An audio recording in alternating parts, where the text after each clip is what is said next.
தமிழ் இலக்கியம் வரலாறு ரெண்டும் படிச்சிருக்கிறேன். சமஸ்கிருதம் பட்டய சான்று பெற்றிருக்கிறேன். முனைவர் பட்ட ஆய்வு தமிழ் இலக்கியம் காட்டும் நீர் மேலாண்மை. பழைய காலத்துல, அது குறிப்பாக சோழர்கள் காலத்துல இருந்த நீர் மேலாண்மை பற்றி என்னுடைய ஆய்வு. அன்னைக்கு இருக்கக்கூடிய அந்த நீர் மேலாண்மை அமைப்பு முறைகள்லாம் பார்க்கும்போது அன்னைக்கு வியந்து போற மாதிரி இருக்கு.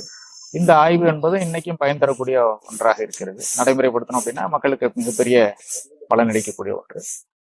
தனிப்பட்ட வாழ்க்கையில ஒரு அரசு பணி, அலுவல் சார்ந்த பணி என்று ஊதியத்திற்கான பணி என்ற எண்ணம் இல்லாமல் எனக்கு பிடித்தமான பணி, மிகவும் மகிழ்ச்சியான ஒரு பணி. இது போன்ற நம்மளுடைய கலாச்சாரம், பண்பாடு, மரபு சார்ந்த நிகழ்வுகளை ஆய்வு செய்வது, அதை படிப்பது, அதை எழுதுவது என்பது மனதிற்கு ஒரு நிறைவளிக்கக்கூடிய ஒரு பணியாக இருப்பதால் இந்த பணியில் என்னால் முழுமையாக ஒரு ஈடுபாட்டோடு செயலாற்ற முடிகின்றது.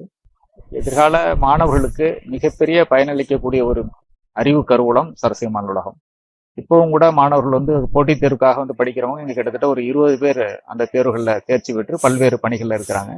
அவர்களுக்கு பெரிய ஒரு புகலிடமா இருக்கு. அவர்களுக்கு வேண்டிய அத்தனை வசதியுமே மாவட்ட நிர்வாகமும், மாநில அரசு, மத்திய அரசு செஞ்சு கொடுத்துட்டு இருக்கிறாங்க. இனி வருங்காலங்களையும் மாணவர்கள் இதை நிறைய பயன்படுத்திட்டாங்க அப்படின்னா இங்கிருந்து நிறைய ஆற்றல் சார்ந்தவர்கள், அரசு பணிக்கு தேர்வாகக்கூடியவர்களும் வரக்கூடிய வாய்ப்பு இங்கு நிறைய இருக்கு. அந்த வகையில பொதுமக்கள் இதை நிறைய பயன்படுத்திக்கலாம் என்கிறது என்னுடைய எண்ணம்.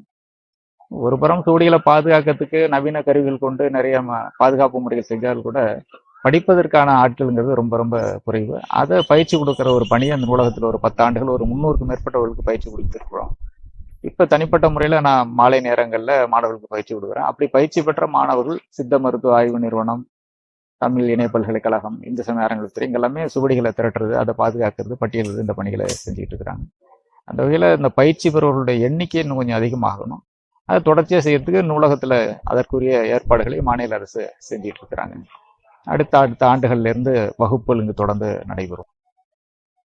இந்திய பிரதமர் அவர்கள் மிகுந்த பற்று கொண்டு இந்திய கலை மரபுகளை எல்லாம் பாதுகாக்க வேண்டும் நோக்கத்தோடு செயலாற்றக்கூடிய அவர் இந்த நூலகம் பற்றி பேசுவது உண்மையிலேயே பெருமை அளிக்கின்றது. அந்த நூலகத்தில் ஒரு அங்கமாக ஒரு சிறிய பணியாளனாக இருக்கக்கூடிய என்னை பற்றியும் பரந்த மனதோடு பாராட்டுவது என்பது உண்மையிலேயே மிக்க மகிழ்ச்சி தரக்கூடிய ஒன்று. அந்த வகையில் இந்திய பிரதமர் அவர்களுக்கு இந்த நூலகத்தின் சார்பாக என்னுடைய தனிப்பட்ட முறையிலும் மனம் நிறைந்த நன்றியினை தெரிவித்துக் கொள்கின்றேன். நிச்சயமாக பிரதமர் இதை பேசும்போது இதோடைய நூலகத்தினுடைய பெருமை என்பது உலகளாவிய அளவில் பறந்துபட்ட ஒரு செய்திகளை கொண்டு சேர்க்க என்பது உறுதியான எண்ணம். இந்திய மொழிகள்ல சிறப்புக்குரிய மொழிகள் பல இருந்தாலும் தமிழுக்கு முக்கியத்துவம் கொடுத்து தமிழ் மொழியின் பெருமையை பற்றி இந்திய பிரதமர் அவர்கள் குறிப்பிட்டு பேசியது என்பது உண்மையிலேயே வரவேற்கத்தக்க ஒன்று. அதற்கெல்லாம் நாம் நிச்சயமாக பெருமை கொள்ள வேண்டும். அந்த வகையில் என்னுடைய நன்றியையும் வாழ்த்துக்களையும் தெரிவித்துக் கொள்கின்றேன். பொதுவாக இந்தியாவோட மரபு சார்ந்த கலை செல்வங்கள் அப்படின்னு பார்க்கும்போது நமக்கு கல்வெட்டுகள், செப்பேடுகள், ஓலைச்சுவடிகள், சிற்பங்கள் இதுல இருந்தா நமக்கு கிடைக்குது. அந்த வகையில தமிழகத்துல குறிப்பா தஞ்சாவூர்ல இருக்கக்கூடிய சரஸ்வதி நூலகம், அதாவது நான் பணியாற்றக்கூடிய இந்த நூலகம் மிக பழமையான ஒரு நூலகம். ஆசியாவில் முதன்மையான பழைய நூலகம் என்று சொல்லலாம். கிட்டத்தட்ட ஒரு 450-500 ஆண்டுகளாக நூலகமாக இருந்து வரக்கூடிய இங்கு தமிழ், சமஸ்கிருதம், தெலுங்கு, மராத்தி போன்ற மொழிகளில் பனை ஓலைச்சுவடிகளும் தாள் சுவடிகளும் கிட்டத்தட்ட 50,000க்கு மேல் இருக்கின்றது.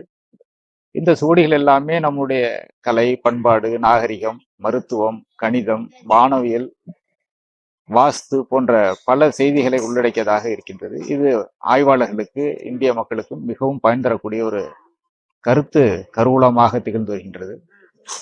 இந்த நூலகத்தில் உள்ள சுவடிகளை பாதுகாப்பதற்கு மத்திய அரசின் கலாச்சாரத்துறையும், மாநில அரசின் பள்ளிக்கல்வித்துறையும் மிகுந்த முக்கியத்துவம் கொடுத்து செயலாற்றி வருகின்றது.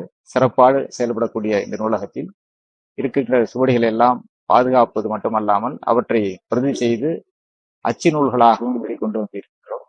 அந்த வகையில் இதுவரை 600க்கும் மேற்பட்ட நூல்கள் நூலக வெளியீடாக வெளிவந்துள்ளது. இந்த நூல்கள் எல்லாமே ஆய்வாளர்களுக்கு, இந்திய ஆய்வாளர்களுக்கு, அயல்நாட்டை சார்ந்த ஆய்வாளர்களுக்கும் மிகுந்த பயன். அந்த அளவுக்கு மிகப்பெரிய கருவூலமாக திகழக்கூடிய இந்த நூலகத்தில் பணி செய்வது என்பதே உண்மையிலேயே கொடுத்து வைத்திருக்க வேண்டும். அந்த வகையில் நான் கிட்டத்தட்ட ஒரு 25 ஆண்டுகளாக தொழில்நுட்ப பணியாளராக பணி செய்து பிறகு தமிழ் துறையில் தமிழ் பண்டிதராக பணி செய்து வருகின்றேன். என்னுடைய பணி இங்கு இருக்க தமிழ் சுவடிகளை படிப்பது, அதை பாதுகாப்பதற்கான உரிய நடவடிக்கைகளை அரசு நிர்வாகத்தோடு இணைந்து செய்வது, அதை அச்சு நூலாக வெளிக்கொண்டு வருவது போன்ற பணிகள் தான். அந்த வகையில் நிறைய புத்தகங்கள் இங்கு வெளிவருவதற்கான பணிகளை செய்திருக்கிறேன், தொடர்ந்து செய்து வருகிறேன். அது மட்டுமல்லாமல் என்னுடைய சொந்த ஆர்வத்தின் காரணமாக கோயில் மரபு சார்ந்த கோயில் கட்டுமானங்கள், சிற்பங்கள், ஓவியங்கள் இது போன்ற புதிய கண்டுபிடிப்புகள், அதாவது புதைந்து கிடக்கக்கூடிய தொல்லியல் எச்சங்களை கண்டறிந்து அவற்றையெல்லாம் நாளிதழ்கள் வழியாக வெளியிட்டிருக்கிறேன்.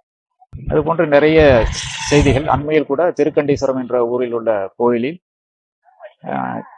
ஒரு புராண நூல் பற்றிய செய்தி கிடைக்கின்றது. அந்த புராண நூல் இன்று நம்மிடையே கிடைக்கவில்லை, ஆனால் அப்படி ஒரு நூல் இருந்தது, அந்த கல்வெட்டில் கிடைக்கின்றது. இதுபோல பல வரலாற்று தகவல் கிடைப்பதற்கான பணிகளாக என்னுடைய பணி தொடர்ந்து இருந்து வருகிறது. இந்த நூலகத்தில் மாணவர்களுக்கு சுவடி பிடிப்பதற்கான பயிற்சியும் மத்திய அரசு நிதியோடு மாநில அரசின் ஒப்புதலோடு நடத்தி வந்தோம். அதுவும் வரும் ஆண்டிலிருந்து தொடர்ந்து நடக்க இருக்கின்றது. அதில் படிக்கக்கூடிய மாணவர்கள் பழந்தமிழ் சுவடிகளையும் வடமொழி சுவடிகளையும் தெலுங்கு சுவடியும் படிப்பதற்கான பயிற்சியை பெறுகிறார்கள். அந்த வகையில் இந்த நூலகம் மக்களுக்கான குண்டினையும் தொடர்ந்து ஆற்றி இருக்கின்றது. இந்த பணிகளுக்கெல்லாம் முற்றுத்துணையாக இருக்கக்கூடிய மாநில அரசு, அந்த துறை சார்ந்த அலுவலர்கள், மத்திய அரசு அனைவருக்கும் இந்த நல்ல நேரத்தில் நன்றி தெரிவித்துக் கொள்கின்றோம். இந்த நூலகத்துல சுவடியிலிருந்து பதிப்பித்து கிட்டத்தட்ட 12 நூல்கள், தொகுப்பு நூல்கள்லாம் சேர்த்து ஒரு 18 நூல்கள் என்னுடைய நூல்கள் வெளிவந்திருக்குது. இது இல்லாம தனியா பல நிறுவனங்கள் வெளியிட்ட நூல்கள்லாம் சேர்த்து ஒரு 38 நூல்கள் வந்துருக்கு. எனக்கு என்னுடைய துணைவியார் வீட்டில தான் இருக்கிறாங்க.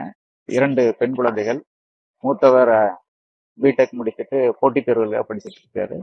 2வது பெண் சட்டக்கல்லூரியில இறுதி ஆண்டு படிச்சுட்டு இருக்கிறாங்க. என்னுடைய குடும்ப. மற்றபடி பொது வெளியில மாணவர்களுக்கான கூட்டங்களை நடத்துறது, பயிற்சி வழங்குறது, இதெல்லாம் என்னுடைய மற்ற பணிகளா செஞ்சுட்டு இருக்கிறேன்.